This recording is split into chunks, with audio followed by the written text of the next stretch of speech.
Hello, aspirants. A very warm welcome to you on the platform of Scholar. I'm Rohan Dangi, your faculty for economy. And in this lesson, lesson number 3, I'm going to be walking you through to what actually economic organizations look like, what actually economic organization is all about. In the last lesson, we had learnt about the definition of economy, as well as we had learnt about the different types of economic models and the challenges associated with that. Okay, so today, as we're talking about the economic organizations, let us begin with what is an economic organization in the first place. So, there are three models of economic systems which we see coming up, and they are basically the different stages in the evolutionary process of our experiments, which define a better way of organizing our economy, right? So, this is very evolutionary. First, we had a capitalist form of economy. Then we moved towards a state-based economy.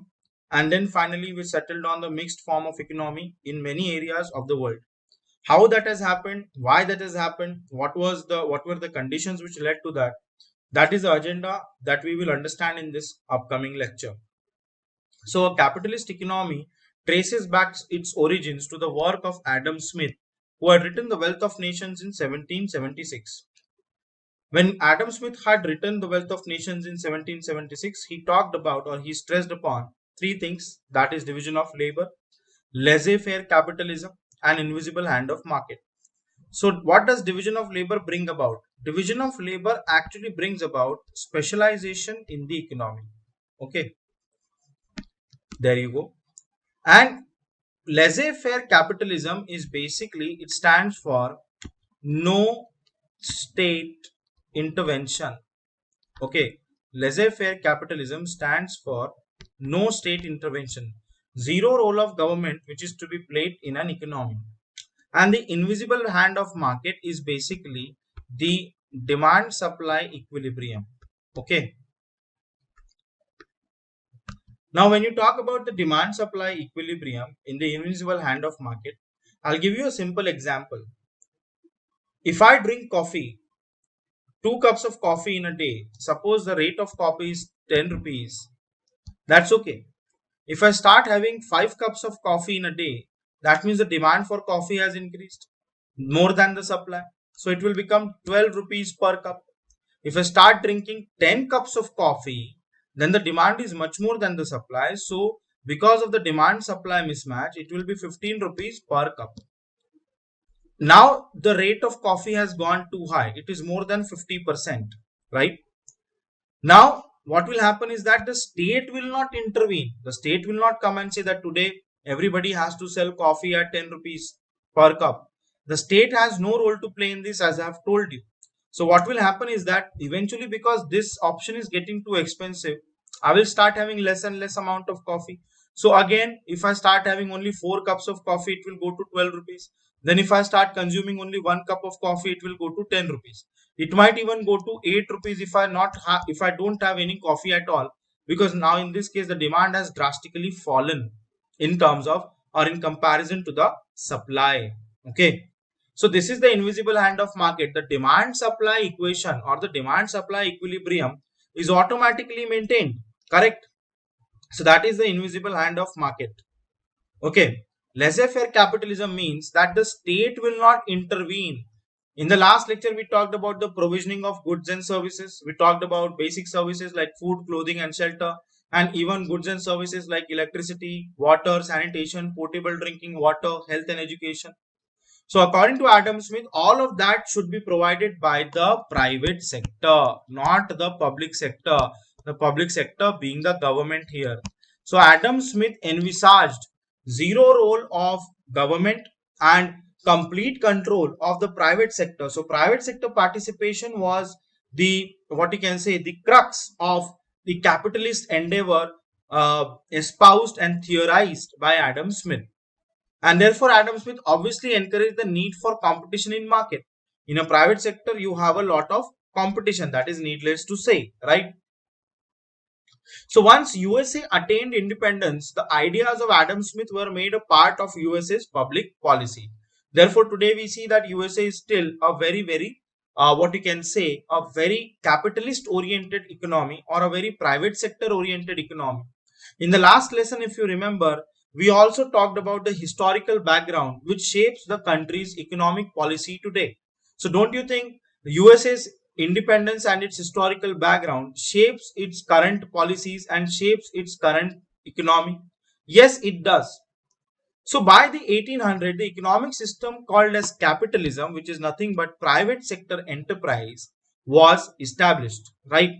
And it was established not just in North America, but it was also established moreover in Western Europe.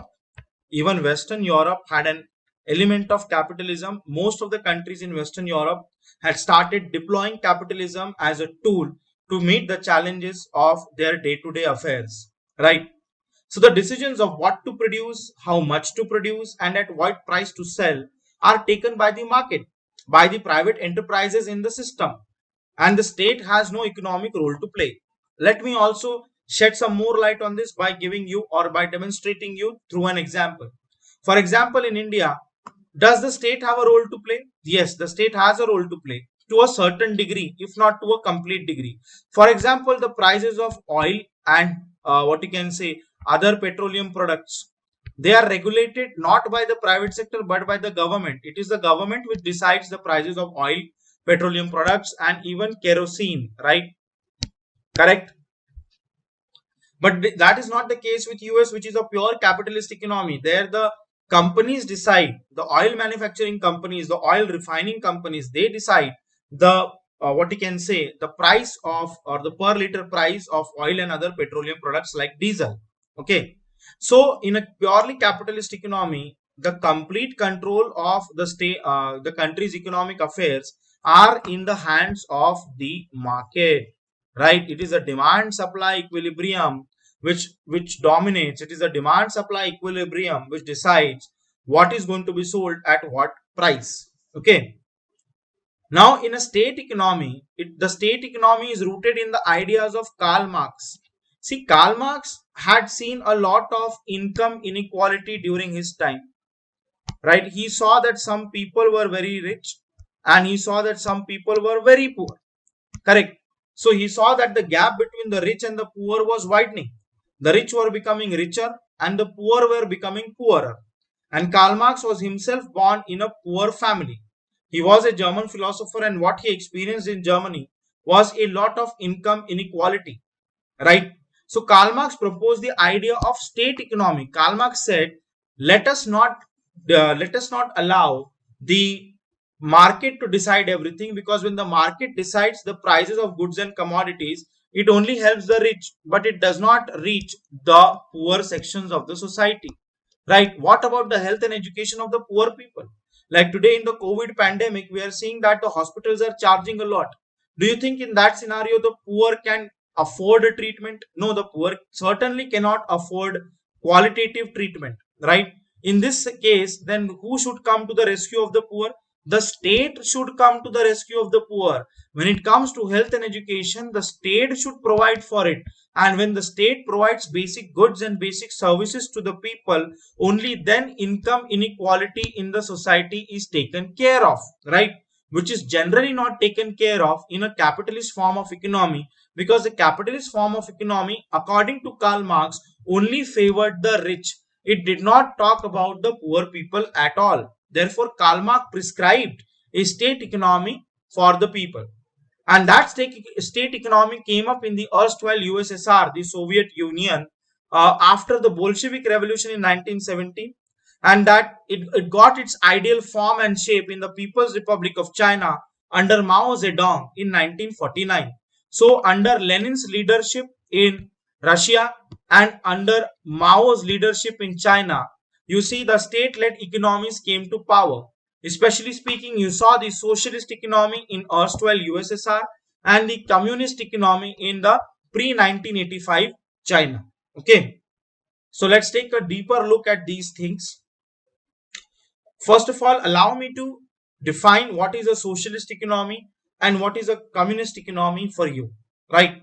A socialist economy, it emphasizes the collective ownership of the means of production, right? Collective ownership by all people, and means of production means all the things which go into the making of production, that is land, labor, capital, all of these things, these are the means of production, right?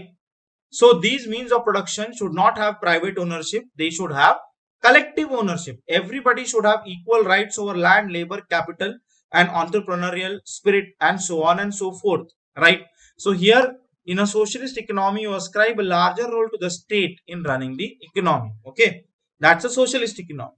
In a communist economy, it advocated state ownership of all properties. So, for example, if you're talking about a mining sector, it will be owned by the state. If you talk about health sector, all hospitals will be owned by the state. If you talk about education, all educational institutions will also be owned by state. So, in a communist economy, you're looking at state ownership. In a socialist economy, you're looking at collective ownership, right? So this form of economy, so these are different brands of economy, okay, but they come under state economy only, right?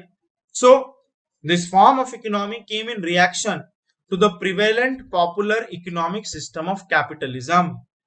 देखिए, ऐसा कहा जाता है और ऐसा माना जाता है कि स्टेट लेड इकोनॉमी या सोशलिस्ट इकोनॉमी या कम्युनिस्ट इकोनॉमी जो है, it came as a reaction to the popular economic system of capitalism. क्योंकि कैपिटलिज्म के चलते हमने क्या देखा, that the gap between the rich and the poor was getting bigger and bigger.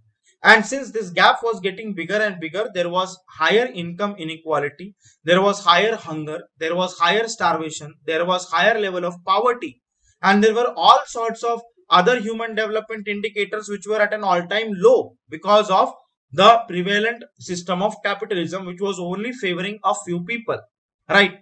So the communist economy or a socialist economy essentially came as a, what you can say, as a reaction to the popular economic system of capitalism. And what did it propose? It proposed that there should be a centralized economy. The center, that is the central government, should control everything. It should be planned, like in India also we had 5-year plans up until 2014, right?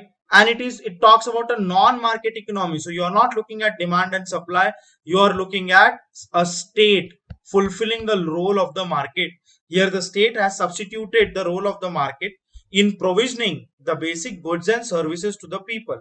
लोगों तक अनाज पहुंचाने का काम, health पहुंचाने का काम, education पहुंचाने का काम, पोर्टेबल ड्रिंकिंग वाटर पहुंचाने का काम, सैनिटेशन का काम, सारा काम कौन करेगा? स्टेट करेगा, ठीक है? And the market will not do anything. It is a non-market economy. So according to Karl Marx, a non-market economy is less exploitative, whereas a capitalist economy is a very exploitative system according to Karl Marx. Why? Because Karl Marx felt that the rich were getting richer and the poor were getting poorer in such economies, right? So therefore, as a reaction to that, we see a state-led economy with different brands, that is socialist economy and communist economy, right?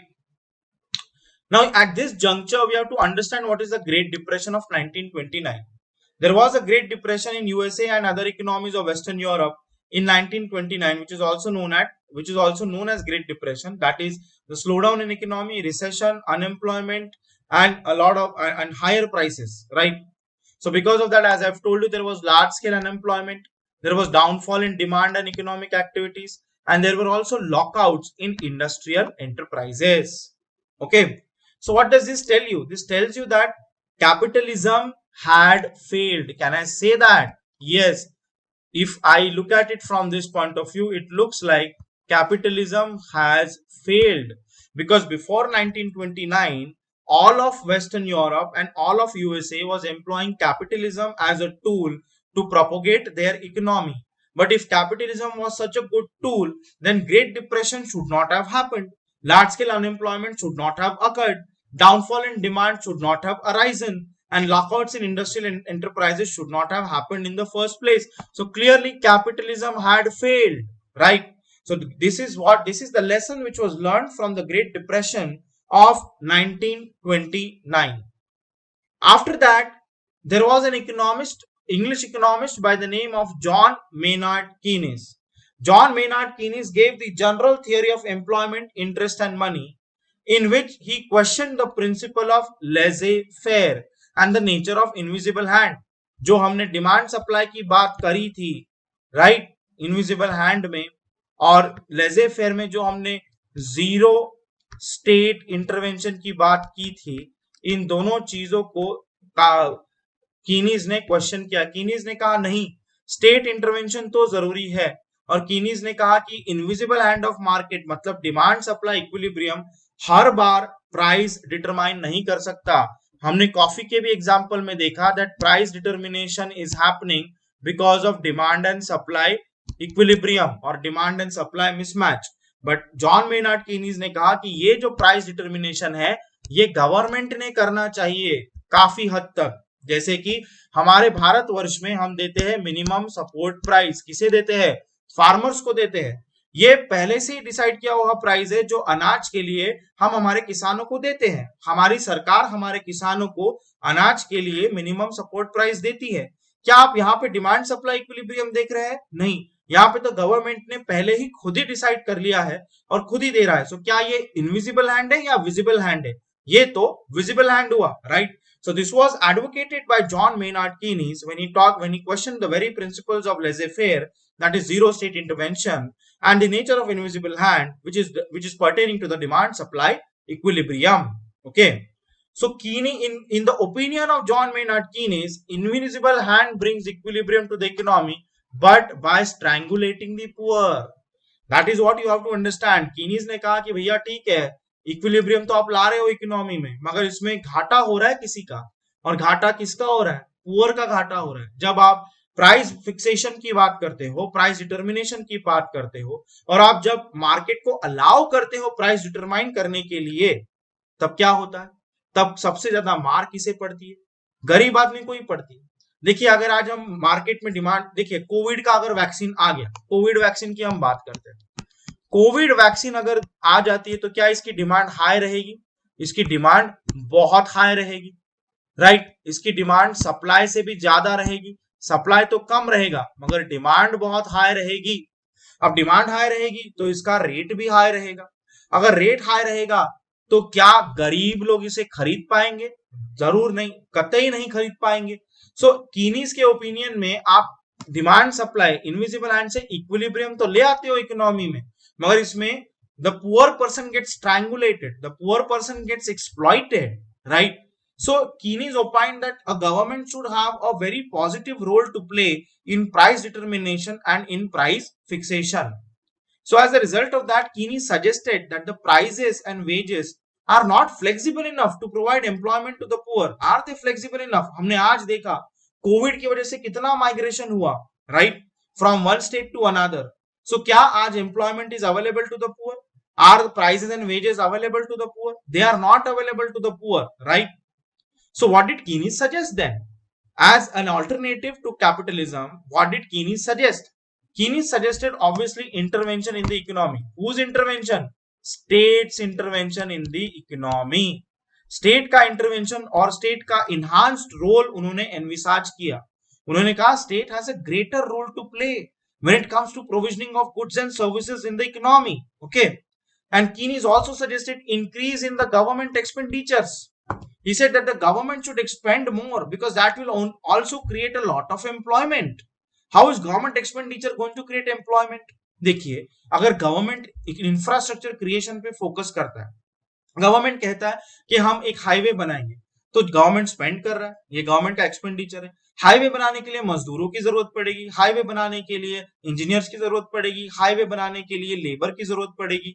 तो यहां से employment generate होगा कि नहीं होगा? होगा, जरूर होगा, right? So increase in government expenditures also leads to employment, right? So that also brings equilibrium to the economy. So he suggested that there should be an increase in government expenditures.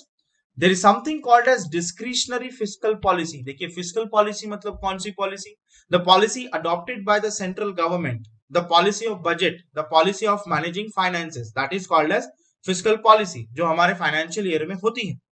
Discretionary fiscal policy मतलब it should be on the discretion of the government. Government ने discretionary fiscal policy लानी चाहिए, जिसका मतलब है government ने खुद से स्पेंड करना शुरू कर देना चाहिए। जैसे Mahatma Gandhi national rural employment guarantee act, what is this? This is discretionary fiscal policy. Government खुद मनरेगा में बहुत पैसा खर्चा कर रही है, एम्प्लॉयमेंट क्रिएट कर रही है। सो इस जैसे कि हमारा national highways authority of India जो काफी सारे हाईवेज को ले डाउन करता है, उसमें भी जो पैसा जाता है that is through discretionary fiscal policy.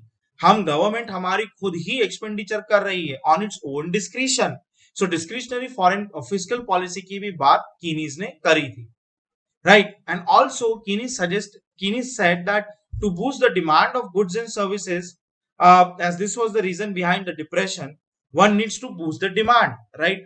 अगर डिमांड ही नहीं है तो सप्लाई करने वालों को कोई फायदा होगा नहीं होगा, प्रोडक्शन करने में कोई फायदा होगा नहीं होगा, मैन्युफैक्चरिंग करने में कोई फायदा होगा कतई नहीं होगा, राइट? सो अगर आपको सप्लाई के साथ डिमांड को चलाना है तभी जाके आपके इकोनॉमी में डिप्रेशन जैसा सिनारियो पैदा नहीं होता है, right?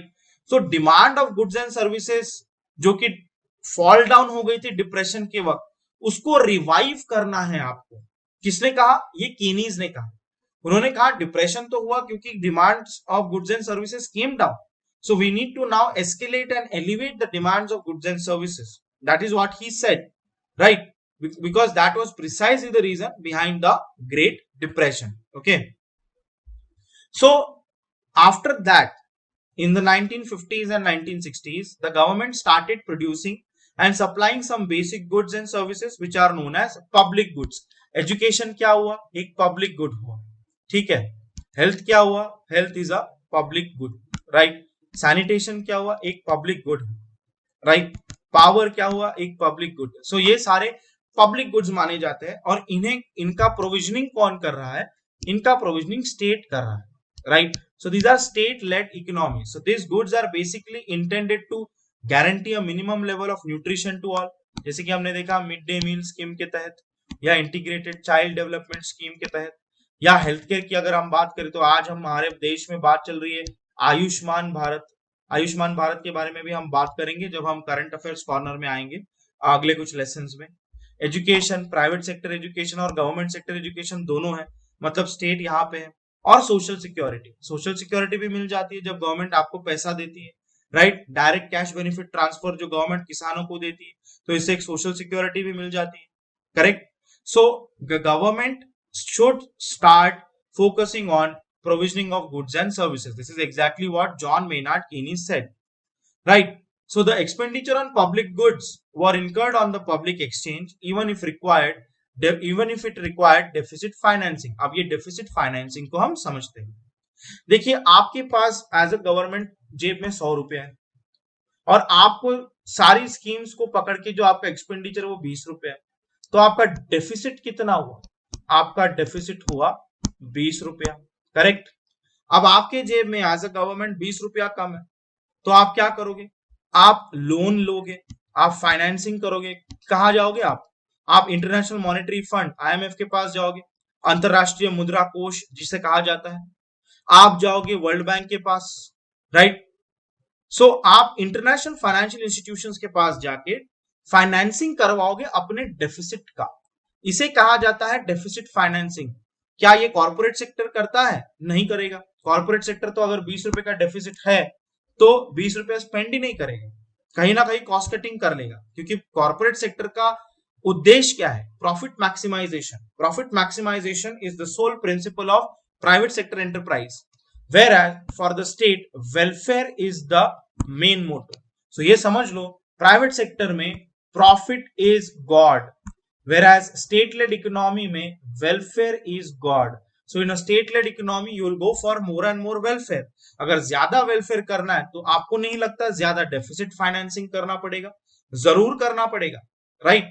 So capitalism in the universe of John Maynard Keynes, it redefined itself by including some useful traits of the non-market economy, which is also called as state economy. Okay. So moving ahead, there was another philosopher by the name of Oscar Lange. He suggested the same thing for socialist economy as Keynes had suggested for a capitalist economy. Keynes ने क्या कहा? Capitalism में थोड़ा सा state intervention लेकर आओ, right? So Oscar Lange praised the state economy for many of its good things, but also suggested inclusion of some of the good things of capitalist economy. So Keynes ने क्या कहा? Capitalism है, उसमें state को डालो. Some role of state should be envisaged. Oscar land ने कहा क्या कहा, देखिए स्टेट लेड इकोनॉमी बहुत अच्छी है, कम्युनिज्म सोशलिज्म बहुत अच्छा है, मगर उसमें थोड़ा सा डोज कैपिटलिज्म का भी डालो ताकि मार्केट में कंपटीशन बढ़े, एफिशिएंसी भी बढ़े।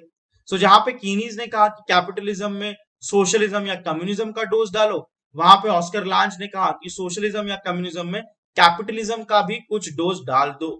सो Oscar Lange advise the state economist to adopt market socialism, right, which is nothing but a mixed economy, right?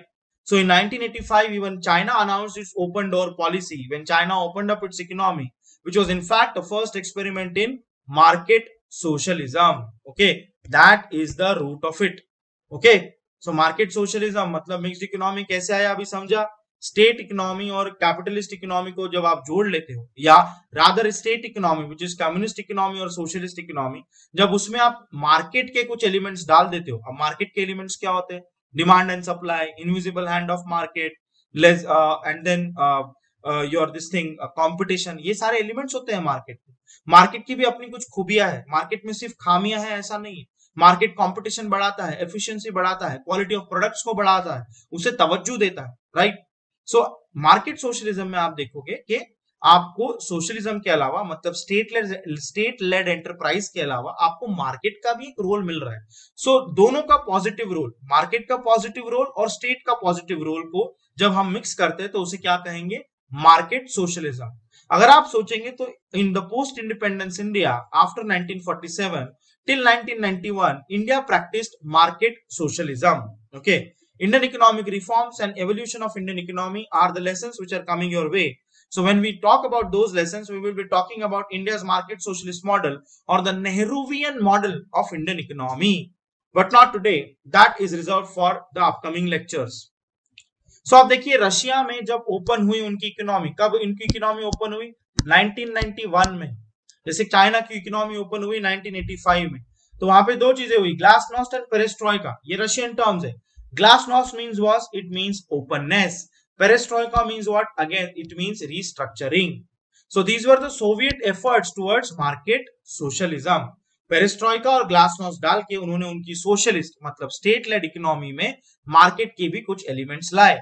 वो एलिमेंट्स कौन से थे, ग्लासनोस्ट और पेरेस्ट्रोइका, मतलब openness and restructuring, and that resulted in the very disintegration of nation state. Russia का collapse हुआ, USSR का collapse कब हुआ, 1991 में, और पोस्ट 1991 यूएसएसआर क्या बना, रशिया। सो जब ग्लासनोस्ट और पेरेस्ट्रोइका आए तो यूएसएसआर का डिसइंटीग्रेशन हो गया और नया रशिया का मॉडल बना। It is also understood as a political fall out, एक नया नेशन स्टेट बना तो वो एक पॉलिटिकल फॉल आउट ही हुआ, and it is a political fall out of economic mismanagement, जो रशिया में लेनिन के काल से या स्टालिन के काल से हो ही रहा था। उसे इन्होंने रिजरेक्ट किया, रिवाइज किया, ऑल्टर किया, चेंज किया और मॉडिफाई किया through glasnost and perestroika, right. World Bank had also in its World Development Report of 1999, it accepted the need for state intervention in the economy, right? And it had a report titled Entering the 21st Century. In that report, it talked about market socialism. So the process of economic reform started in India in 1991, and it was a search for how state market mix can become can make India more reliable, can make Indian economy more strong, right? So the redefined mixed economy for India had a declared favor for market economy.